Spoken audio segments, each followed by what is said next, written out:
पर विराजमान vice chancellor महोदय, मान्यवर टंकेश्वर जी, बहन सुनीता श्रीवास्तव जी, डॉक्टर रणबीर जी और मंच पर विराजमान अभी अभी आए, उनसे मेरा परिचय है, डॉक्टर के गोयल जी, उपस्थित प्राध्यापक महोदय, प्यारे बच्चों,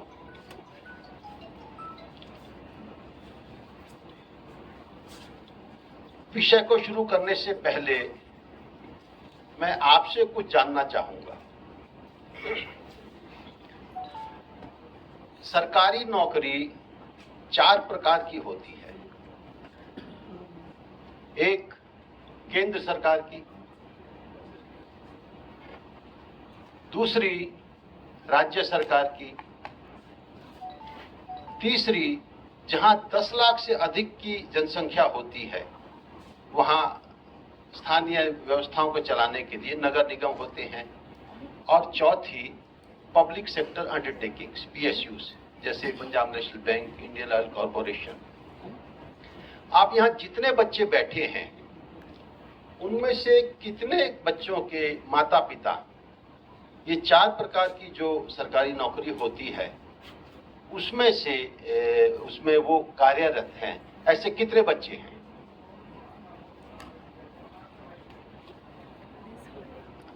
लगभग 8 से 10 बच्चे। ठीक है।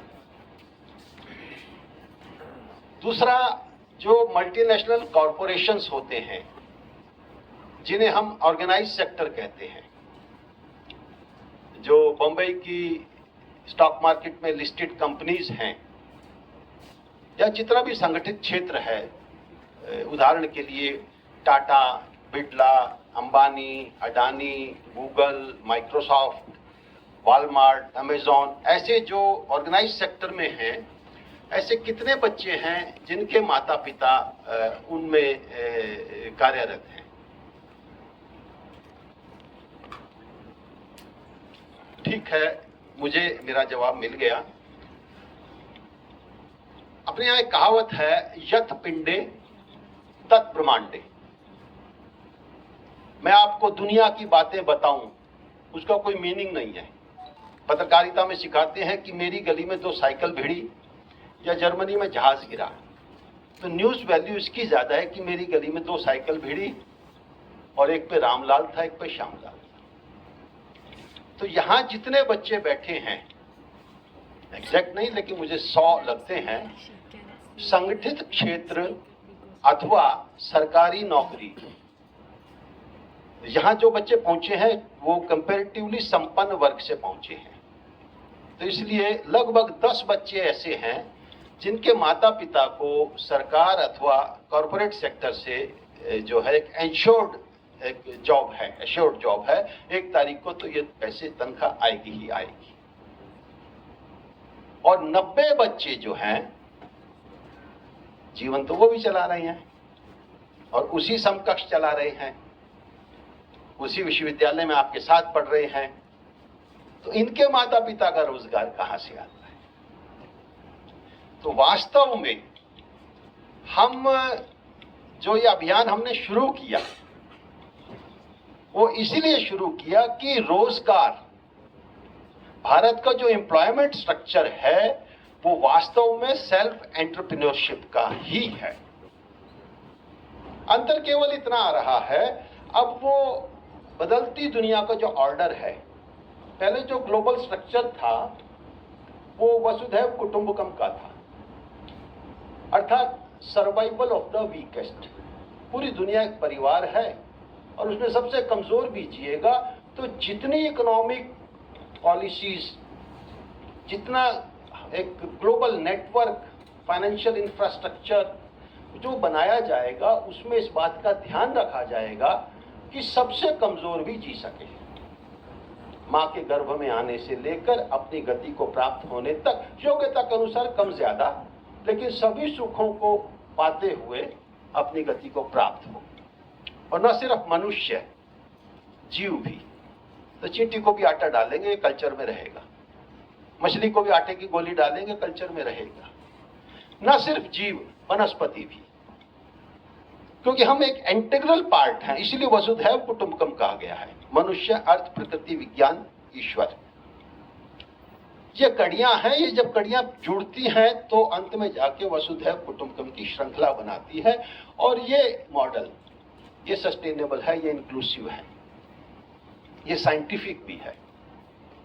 लेकिन समय समय पर इस मॉडल को, जिसमें कहा जाता है कि सर्वाइवल ऑफ द फिटेस्ट, सबसे ताकतवर जिएगा, दुनिया की व्यवस्थाएं इस प्रकार से खड़ी की जाएंगी कि उसमें सारा ढांचा, स्ट्रक्चर इस तरीके से बनाया जाएगा जिसमें सिर्फ सबसे ताकतवर जिएगा, उसका किसी से कोई समन्वय नहीं होगा, कोई सामंजस्य से नहीं होगा, मनुष्य से मनुष्य का नहीं होगा, मनुष्य का संस्कृति से नहीं होगा, मनुष्य का जीवों से नहीं होगा, मनुष्य का वनस्पति से नहीं होगा। तो सबसे ताकतवर जिएगा। ये चैलेंज, ये डेवलपमेंट का मॉडल अलग अलग कालखंड में बार बार चुनौती देता है वसुधैव कुटुंबकम के मॉडल। मतलब survival of the fittest theory वो चुनौती देती है बार बार survival of the weakest theory को। और अनेक समय में बड़े संघर्ष हुए। रावण ने भी कहा ताकतवर जिएगा, राम ने कहा कमजोर जिएगा, ऐसी विश्व व्यवस्थाएं सुनिश्चित करेंगे। फिर जरासंध, दुर्योधन, कंस ने कहा, तो योगीराज कृष्ण ने कहा, फिर ईस्ट इंडिया कंपनी ने कहा, तो महात्मा गांधी, दीनदयाल उपाध्याय, दत्तोपंत ठेंगड़ी जी ने कहा। एक बार फिर 1991 से global development model, global infrastructure, global financial infrastructure, वो ये कहता है कि दुनिया इस तरीके से चलेगी और सारा सिस्टम इस तरीके से चलाया जाएगा कि सबसे ताकतवर जिएगा। कहते समय उन्होंने कहा कि global family, globalization, new economic policies, ये ग्लोबल फैमिली है, दुनिया ग्लोब बन चुकी है। लेकिन जब कालांतर में ध्यान में आया कि ग्लोबल फैमिली कहकर जो एक पूरा स्ट्रक्चर खड़ा किया जा रहा है वो तो ग्लोबल मार्केट का खड़ा किया जा रहा है, और मार्केट तो बड़ी क्रूर होती है, वो किसी पर दया नहीं करती, उसमें वही स्थान बना सकता है जो उसमें प्रतिस्पर्धा करके खड़ा हो जाए। तो आप बच्चों को, वो एक अलग लड़ाई है, वो स्वदेशी जागरण मंच लड़ेगा कि ये जो सर्वाइवल ऑफ द फिटेस्ट, ये सस्टेनेबल नहीं है, इस तरीके से पृथ्वी भी 200-300 साल से ज्यादा नहीं चलेगी। स्टीफन हॉकिंस ने भी कहा था, वो एक अलग लड़ाई है, जैसे बाइफोकल होता है ना, दूर की। लेकिन आप बच्चों के लिए जो हमने अभियान लिया है वो जो नजदीक की है, जो आपके सामने अगले 5-4 साल में चुनौतियां आने वाली हैं, उसको ध्यान में रखते हुए स्वदेशी जागरण मंच ने एक अभियान लिया है, स्वावलंबी भारत अभियान। हम 30 साल से लड़ रहे थे। ग्लोबलाइजेशन की जो थ्योरी आई और उसमें जो उन्होंने कहा और जो किया वो अलग अलग था, तो हम लड़ रहे थे। हमें अब ध्यान में आया कि सिर्फ विरोध करने से अब काम नहीं चलेगा, क्योंकि दुनिया की साथ जिन्होंने छल किया है, ग्लोबल फैमिली कहकर ग्लोबल मार्केट को वो इंप्लीमेंट कर रहे हैं, वो इतने दैत्याकार हो गए हैं, उनका आकार इतना विशाल हो गया है भस्मासुर की तरह, कि केवल विरोध से अब काम नहीं चलेगा। हमने बहुत नारे लगाए थे, एफडीआई वापस लो, विदेशी कंपनियां भारत छोड़ो, स्वदेशी अपनाओ, देश बचाओ। तो ध्यान में आया कि अब विरोध से ये दैत्य डरने वाला नहीं है, हमें अपनी स्ट्रेटेजी, रणनीति, हथियार, तरीके, लड़ाके, दांव, पैंतरे बदलने पड़ेंगे। तो क्या करना पड़ेगा? इस मॉडल में जो पूरा अनऑर्गेनाइज्ड हमारा सेक्टर है, जो मैंने बताया कि देश में हमारी कार्यशील आबादी 51 करोड़ 20 लाख है। कार्यशील आबादी होती है जो काम कर सकते हैं, मतलब 18 वर्ष से 65 वर्ष तक के लोग। और जो ये ऑर्गेनाइज सेक्टर मैंने आपको बताया, सरकार और कंपनियां, ये केवल 3 करोड़ 80 लाख लोगों को नौकरियां देती हैं, रोजगार देती हैं।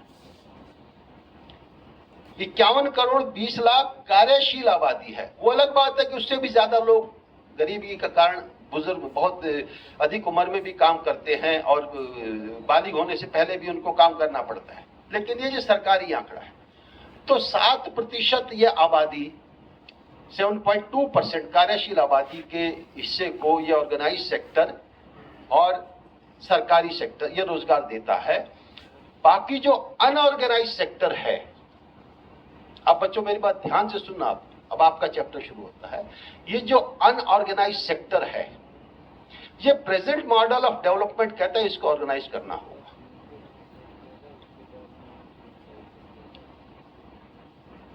वर्तमान ग्लोबल मॉडल अब इतना ताकतवर हो चुका है कि हमें अपने अनऑर्गेनाइज सेक्टर को ऑर्गेनाइज्ड करना होगा, और अगर हम नहीं करेंगे तो मल्टीनेशनल कॉरपोरेशंस आकर हमारे ऑर्गेनाइज अनऑर्गेनाइज सेक्टर को ऑर्गेनाइज कर लेंगे। जैसे उदाहरण देता हूं मैं, हमारा रिटेल सेक्टर है, 1 करोड़ 10 लाख दुकानें हैं, जो है जहां है जैसा है उस आधार पर वो रोजगार दे रहे हैं। उसमें 2 प्रकार के बच्चे हैं या एंटरप्रेन्योर्स हैं। एक तो वो हैं जो अपनी बुद्धि, अपनी पूंजी, अपनी मेहनत और अपना जोखिम, रिस्क टेकिंग कैपेसिटी, उसके आधार पर अपना काम खड़ा करते हैं।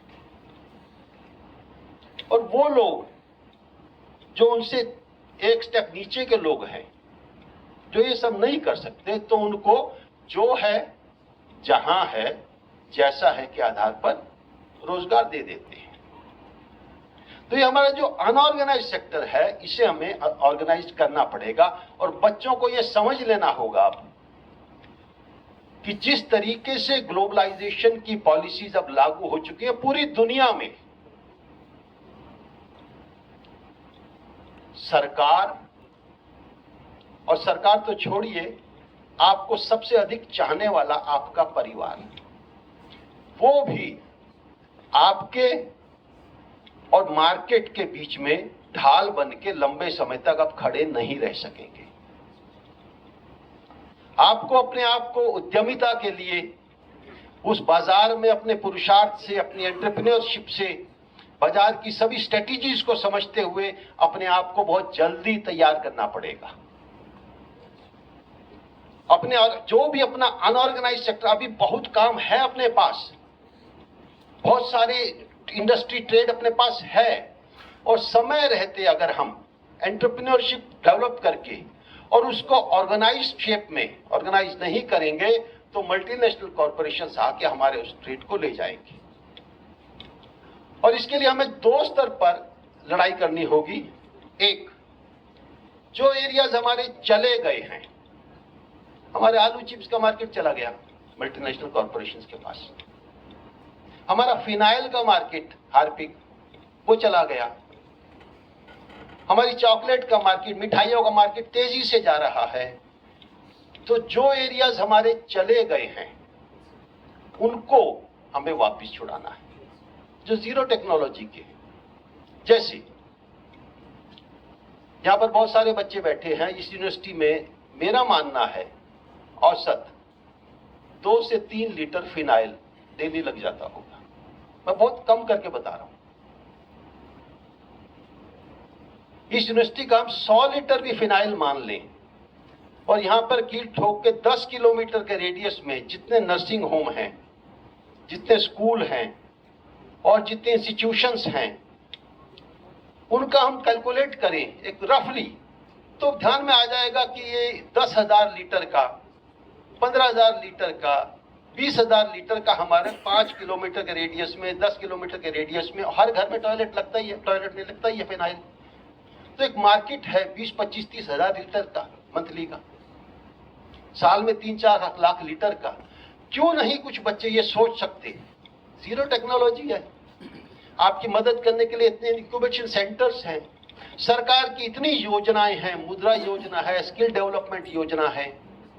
क्यों नहीं सोच सकते कुछ बच्चे कि मैं अपने एरिया को, 10 किलोमीटर के एरिया को, हम 4 बच्चों का समूह, वो प्रोडक्शन में एक्सपर्ट है, वो फाइनेंस के सारे उसमें एक्सपर्ट है, मैं मार्केटिंग में एक्सपर्ट हूँ, ऐसा समूह कि भाई हम 10 किलोमीटर का एरिया फिनाइल से इस मार्केट को हम मुक्त कराएंगे।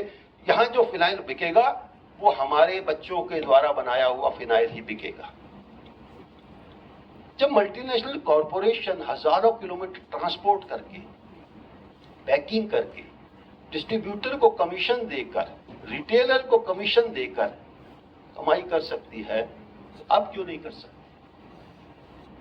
और यकीन मानिए, अगर आपने एक मार्केट छुड़ा ली तो आप बाकी भी प्रोडक्ट्स की अपनी लोकल मार्केट को छुड़ाएंगे। प्रधानमंत्री जी ने जो कहा वोकल फॉर लोकल, वो यही है। तो एक तो हमें इस पे लड़ना पड़ेगा, जैसे पहले भी अपने हम किले अगर चले जाते थे तो हारे हुए किलों को वापस छुड़ाते थे, गढ़ों को छुड़ाते थे। और दूसरा जो आपको करना पड़ेगा, कुछ नए सनराइज एरिया हैं,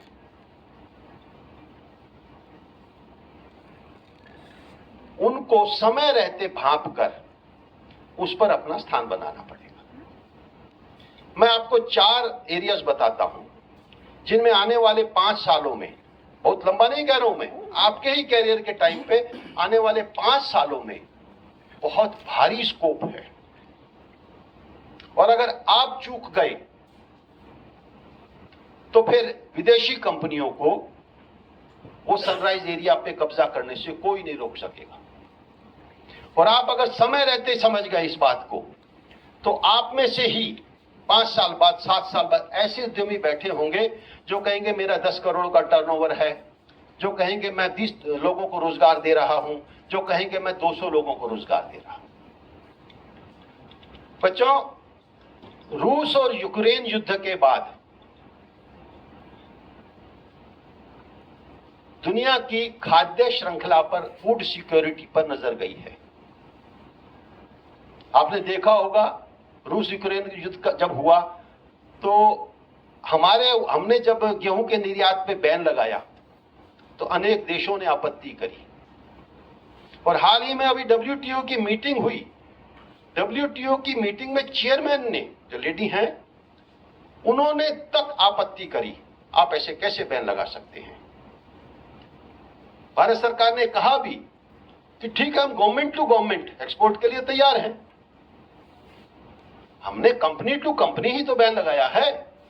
आपको अगर लगता है कि दुनिया में अनाज की दिक्कत हो जाएगी, दुनिया में अनाज के बहुत भाव बढ़ जाएंगे जिसके कारण से गरीबों को अनाज नहीं मिलेगा, तो हम गवर्नमेंट टू गवर्नमेंट, क्योंकि गवर्नमेंट तुलनात्मक रूप से दया के साथ, सहानुभूति के साथ जरूरतमंद को ठीक रेट पे वितरण करती है, कंपनी की तरह लूटते नहीं है, तो हम गवर्नमेंट टू गवर्नमेंट तैयार हैं। उन्होंने गवर्नमेंट टू गवर्नमेंट की परमिशन नहीं दी, वो कहते हैं आप कंपनी टू कंपनी बेचो। यह भी WTO की 3-4 महीने पहले बैठक हुई थी जिनेवा में।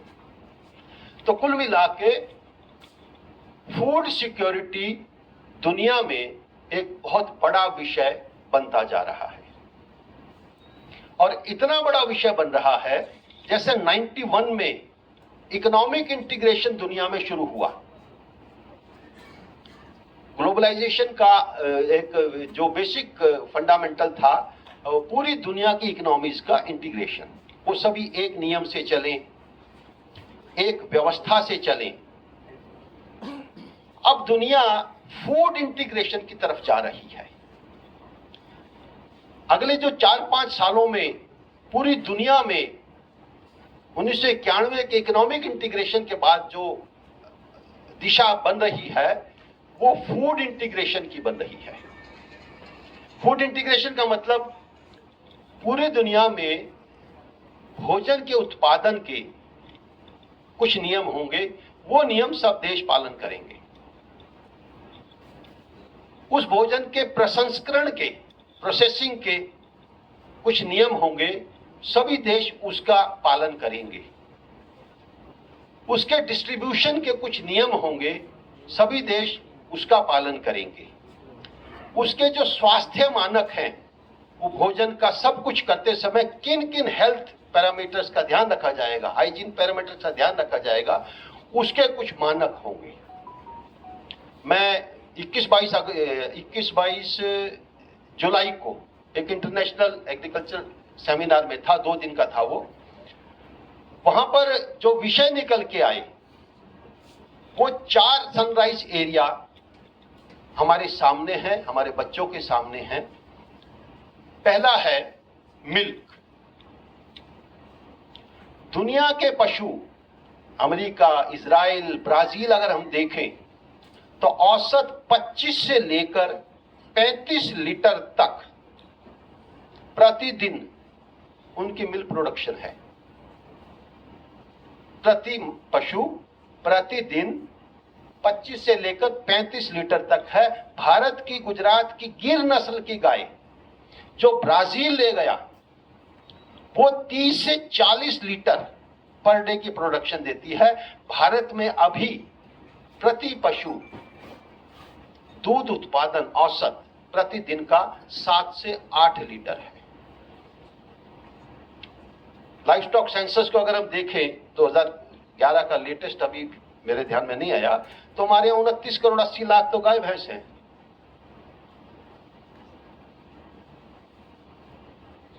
19 करोड़ के लगभग गाय हैं और 10 करोड़ के लगभग भैंस हैं।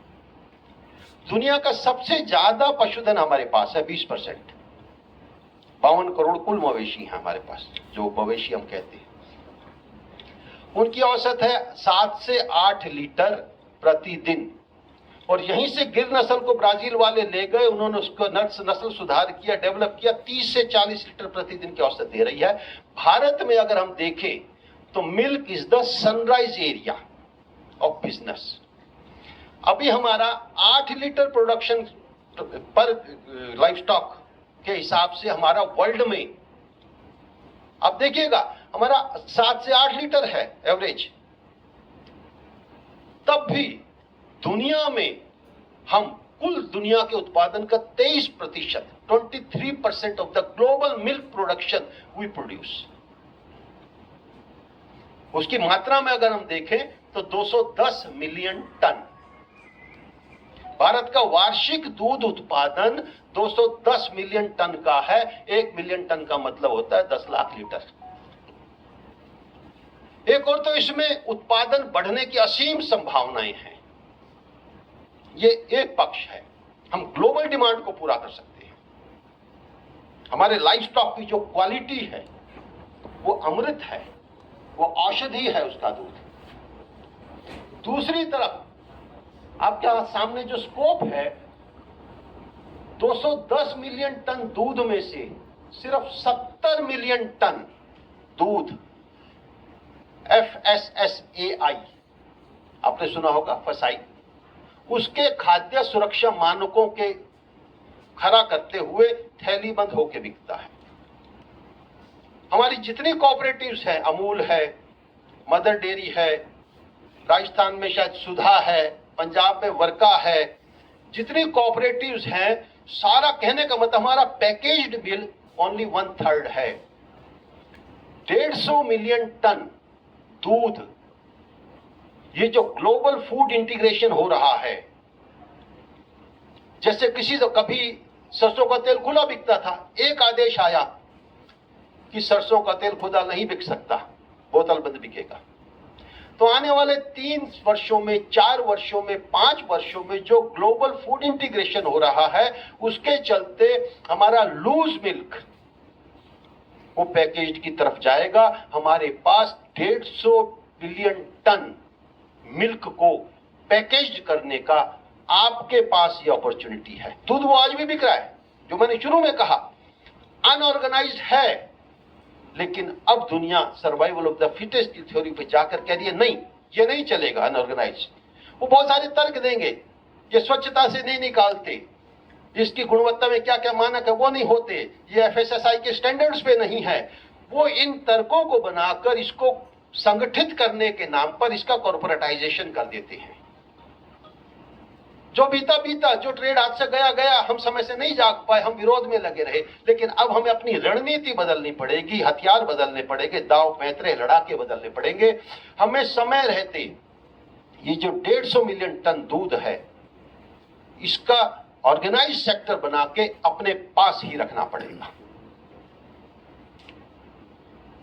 70% लोग, जो पूरा दूध उत्पादन हो रहा है उसमें 70% लोग भूमिहीन हैं। ये सोशियो इकोनॉमिक कास्ट सेंसस भी कहता है ग्रामीण आबादी में 56% आबादी वो लैंडलेस है। 2015 में आया था जो सोशियो इकोनॉमिक कास्ट सेंसस। तो 70% लोग दूध उत्पादन जो कर रहे हैं वो भूमिहीन है। कोई अम्मा है, 2 भैंस है, अम्मा कितना दूध है तेरा? 15 लीटर। कोई दूसरा आदमी है, 4 भैंस है, तेरा कितना है? 30 लीटर। अगर हम इन लोगों को संपर्क कर जाएंगे, और जोमेटो की तरह, जोमेटो ने कोई होटल को ही खोला, रेस्टोरेंट को ही खोला, उसने डिजिटल कोऑपरेटिव बना दिया। कोऑपरेटिव का बिजनेस मॉडल, कोऑपरेटिव का डिजिटल मॉडल, कोऑपरेटिव का टेक्नोलॉजी मॉडल। और जोमेटो क्या है? तो जब जोमेटो कर सकता है तो आप में से कुछ बच्चे ये क्यों नहीं कर सकते? मेरे इलाके में 30 किलोमीटर में मैं गांवों में घूम जाऊंगा, अम्मा तेरे पास कितना दूध होता है? बेटा मेरे पास 15 किलो होता है। ठीक है अम्मा। बाबा तेरे पास कितना होता है? दूसरे गांव, बेटा मेरे पास 4 भैंस है, मैं 30 किलो दे सकता हूं। इनकी नेटवर्किंग करके और अपनी लेबोरेटरी एक सिस्टम डेवलप करके उसको एफएसएसआई के स्टैंडर्ड्स पे पैक करके, उसकी फ्रीजिंग करके, उसकी ट्रांसपोर्टेशन करके, उसकी टैक्सेशन करके, क्योंकि अभी जो खुला दूध बिकता है वो देश के जीडीपी में कहीं आता नहीं, उसको गवर्नमेंट को रेवेन्यू नहीं मिलता। ऑर्गेनाइज करने का एक बड़ा पक्ष ये भी है कि सरकार को भी इच्छा होती है मुझे रेवेन्यू आएगा अगर ऑर्गेनाइज होगा तो आप क्यों नहीं कर सकते कि ठीक है मैं मिल्क को पैकेज्ड में, क्योंकि ये जाना है और हमारे पास 150 मिलियन टन का एक बड़ा एरिया है। अगर आप में से कुछ बच्चों ने ये कर लिया और यहाँ मैडम से इंक्यूबेशन सेंटर में बात की, पंजाब नेशनल बैंक के सामने आइडिया रखा कि मेरे इलाके से मैं 30,000 लीटर दूध में कलेक्ट करके भेज सकता हूं और ये मेरा प्रोजेक्ट रिपोर्ट है। अगर आपने ये कर लिया तो अनेक सरकार की योजनाएं भी आपकी सहायता करने को तैयार हैं। और हमने भी एक वेबसाइट 2 दिन पहले लॉन्च की है, mysba.co.in। उसमें आपको पूरी हेल्प मिलेगी जब तक आप एस्टेब्लिश नहीं हो जाते। आपको मेंटरशिप चाहिए, मेंटरशिप मिलेगी। किसी भी सरकार की किसी भी जानकारी चाहिए योजना की मिलेगी। तो क्यों नहीं ये बच्चे सोच सकते? अगर आपने सोच लिया तो ये जो 150 मिलियन टन हमारा मार्केट जो मल्टीनेशनल विदेशी कॉरपोरेशंस के हाथों में जाने के लिए तैयार खड़ा है, आप उसको बचा जाओगे। और 3 साल बाद यहीं में बैठे हुए बच्चों में से कोई बच्चा कहेगा हाँ मेरी 30,000 लीटर डेली की सेल है। और एक बार आपका घरों में नेटवर्क बन गया तो वो आपसे कहेंगे भैया घी भी है क्या? भैया छाछ भी देते हो क्या आप? तो मिल्क ही नहीं, फिर पनीर भी, घी भी, छाछ भी, अनेक प्रोडक्ट आपके, क्योंकि आपको नेटवर्क हो जाएगा, आपका डिस्ट्रीब्यूशन नेटवर्क हो जाएगा, आपके पास रॉ मटेरियल का कलेक्शन नेटवर्क है, तो आपके काम में बढ़ने का बहुत स्कोप है। ये एक सनराइज एरिया है, आप इस पे जरूर सोचिएगा। दूसरा sunrise area, present model of agriculture जो हमने 1960 और फिर 1966 के बाद हरित क्रांति उसके आधार पे अपनाया। ये ठीक है कि उससे प्रोडक्शन बढ़ी, लेकिन उसके 2 नुकसान भी हुए। वो नुकसान हुए, एक तो इसमें केमिकल्स बहुत बढ़ गए। वास्तव में ग्रीन रेवोल्यूशन का जो मूल आधार है वो रसायन, कीटनाशक और अत्यधिक पानी, और तीसरा मोनोकल्चर को खत्म करना। ज्वार भी उगता है, बाजरा भी उगता है, मक्का भी उगता है, अन्य चीजें भी उगती है, बजाय इसके सिर्फ चावल और गेहूं, चावल और गेहूं, चावल और गेहूं उगेगा। तो इसने मोनोकल्चर को खत्म किया। उसमें मैं आऊंगा, जिसका मिलेट वर्ष अभी 2023 मनाया जाएगा, वापिस उस मोनोकल्चर को खत्म करने के लिए फसलों का विविधीकरण। लेकिन दूसरा इसने किया कि इसने बेतहाशा हमारे खेतों में रासायनिक जहर और कीटनाशक डाले। 1966 में हरित क्रांति आई, 1976 में पहली बार रासायनिक, इस वर्ष वो सब्सिडी कितनी देनी पड़ रही है सरकार को? 2.5 लाख करोड़ रुपए। तो ये चल नहीं सकता। तो दूसरा एरिया है, इस खेती के कारण जो प्रदूषण बढ़ा तो दुनिया के लोगों का यह आंकड़ा है कि 14% प्रदूषण ये प्रेजेंट मॉडल ऑफ एग्रीकल्चर से हो रहा है। हमें इस मॉडल से बदलना पड़ेगा और पॉल्यूशन को, ग्रीन हाउस गैसेज में 14% की हिस्सेदारी प्रेजेंट एग्रीकल्चर मॉडल की है, number 1। Number 2 bacterial issues, number 3 animal cruelty. ऐसा करके वीगन, आपने सुना होगा वीगन, तो प्लांट बेस्ड पूरी चेन, दूध भी प्लांट बेस्ड, मीट भी प्लांट बेस्ड, पनीर भी प्लांट बेस्ड, अनाज भी प्लांट बेस्ड, सब्जियां भी प्लांट, कहने का मतलब पूरी एग्रीकल्चर प्लांट बेस्ड। तो वीगन एक राइजिंग सेक्टर है। आज की तारीख में उसका 2000 करोड़ रुपए का उसका मार्केट है। 2032 तक वो 40,000 करोड़ का, भारत का बता रहा हूं मैं, दुनिया का नहीं, दुनिया का 3 लाख करोड़ का, वो 2032 तक वो 40,000 करोड़ का वो स्कोप है। और इस साल 70% लोग वीगन को ट्राई करने वाले हैं। तो दूसरा एक वो एरिया है, आप उस पर स्टडी कीजिए, मुझे चिट आ गई है तो बाकी दो भी मैं 2-2 मिनट में। तीसरा आपके पास एरिया है मिलेट्स का। अपने यहां दुनिया के 40% मिलेट्स होते थे। हमारी बहुत उपजाऊ धरती है, 64 प्रकार की अगर मिट्टियां हैं तो 49 प्रकार की मिट्टी यहां पाई जाती है। दुनिया के सबसे ज्यादा एग्रोक्लाइमेटिक जोन्स यही हैं। दुनिया की 60% बायोडाइवर्सिटी वो यही है। विभिन्न ऋतुएं हैं, जिसके कारण से कृषि हमारी ताकत है। और फसल विविधीकरण, गेहूं चावल, क्योंकि पानी भी बहुत पीती है, रसायन भी बहुत लेती है, तो सरकार ने तय किया मिलेट्स को प्रोत्साहन करेंगे। 900 करोड़ रुपए की बजट रखकर कैबिनेट सेक्रेटरी की अध्यक्षता में अभी प्रधानमंत्री जी ने एक कमेटी बनाई है जो पूरे देश में मिलेट्स को प्रोत्साहित करेगी।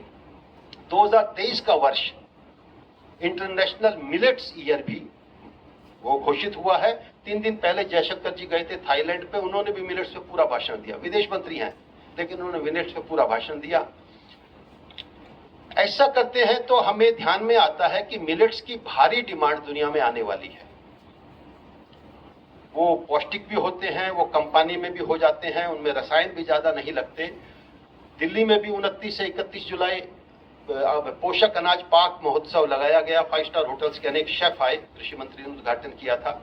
तो मिलेट्स का बहुत बड़ा एरिया है और अभी भारत में मिलेट्स की सिर्फ 99 प्रोसेसिंग यूनिट्स हैं।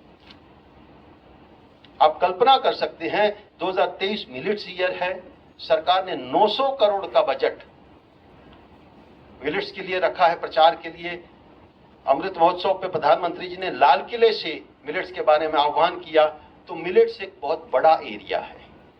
और अंतिम एरिया है, कृषि पे 4 कानून लागू होने जा रहे हैं।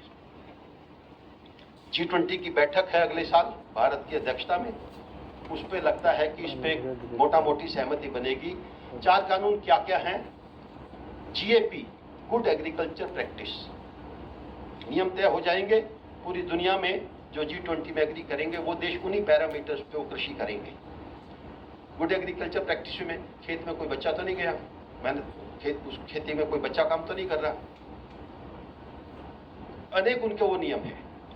दूसरा है गुड मैन्युफैक्चरिंग प्रैक्टिस, आपने उस एग्रीकल्चर प्रोड्यूस को कैसे उसको प्रोसेसिंग किया। गुड हाइजीन प्रैक्टिस, आपने फल तोड़ा है एक्सपोर्ट के लिए, कोई हाथ से तोड़ा है या मशीन से तोड़ा है। और चौथा गुड डिस्ट्रीब्यूशन प्रैक्टिस। और लास्ट है पूरी फूड चेन, खेत से लेकर मेरे खाने की मेज तक, उसकी रियल टाइम ट्रेसिंग।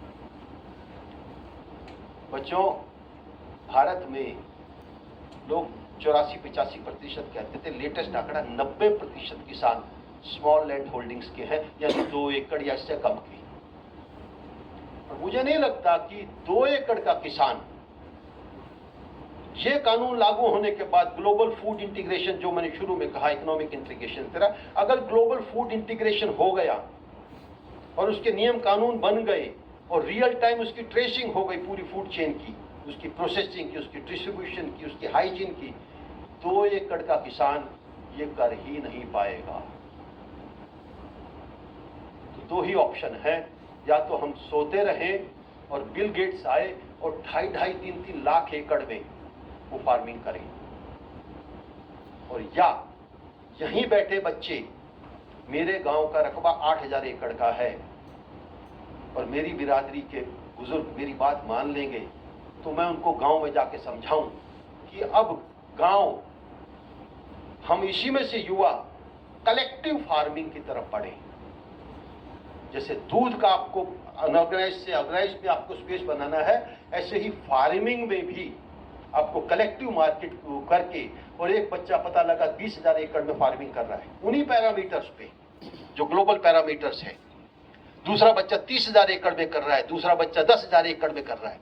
इस प्रकार से करके अगर हम कलेक्टिव फार्मिंग पर शिफ्ट होंगे तो हम देश की कृषि को बचा सकते हैं, और कृषि ही भारत की ताकत है। टेक्नोलॉजी और कैपिटल हमारी जरूरत है। इन्हीं सब बातों को लेकर देश में एक नैरेटिव बनाने के लिए कि नौकरी मांगो नौकरी मांगो, 100 में से 10 बच्चों के माता पिता को नौकरी है, जो चीज है ही नहीं। 100 बच्चों को भोजन चाहिए, भोजन 10 बच्चों का है तो छीना झपटी होगी ही होगी।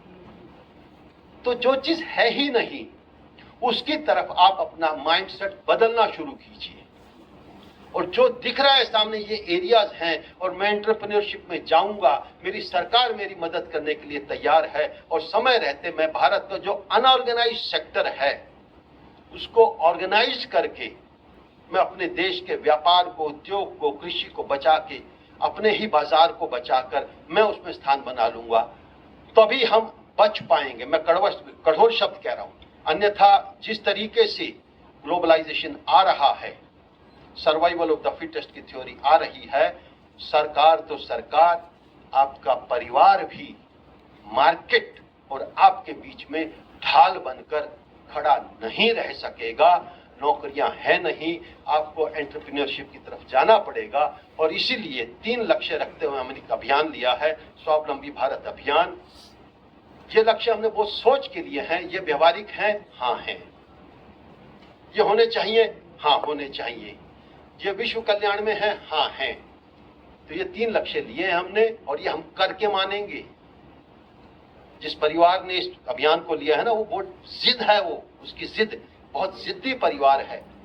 देश में सबसे बड़ा नेटवर्क उसका है, और उसके अखिल भारतीय सह सरकारें डॉक्टर कृष्ण गोपाल जी की अगुवाई में वो चल रहा है, और विश्व के, भारत के नहीं, विश्व के सबसे बड़े 11 जनाधार वाले संगठनों ने इसको कहा है कि अपने पूरे काडर को हम इसमें लगाएंगे, चाहे वो भारतीय जनता पार्टी हो, चाहे वो भारतीय किसान संघ हो किसानों में, चाहे वो भारतीय मजदूर संघ हो मजदूरों में, चाहे वो अखिल भारतीय विद्यार्थी परिषद हो विद्यार्थियों में, युवाओं में, कुल मिला के लघु उद्योग भारती, इन सब ने पूरे देश में एक अभियान चल रहा है। हम 3 लक्ष्य 2030 तक प्राप्त करेंगे। पहला, देश में कोई बीपीएल नहीं होगा, कोई परिवार गरीबी रेखा से नीचे नहीं होगा।